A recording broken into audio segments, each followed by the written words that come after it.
I chose tourism last year po, when my first time here at Queen of the East.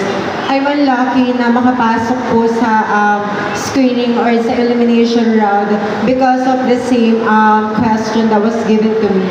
Before, I didn't know kung ano pumasok sa isip ko, bakit tourism yung kinuha ko.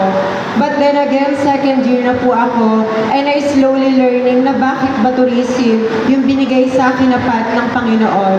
Nakikita ko po na balang araw, isa po ako na magpapakita sa sangkabaklaan or LGBTQIA+ community na walang hadlang sa kasarian para maging ang pangarap mong pagkatao, at yun po ang flight attendant.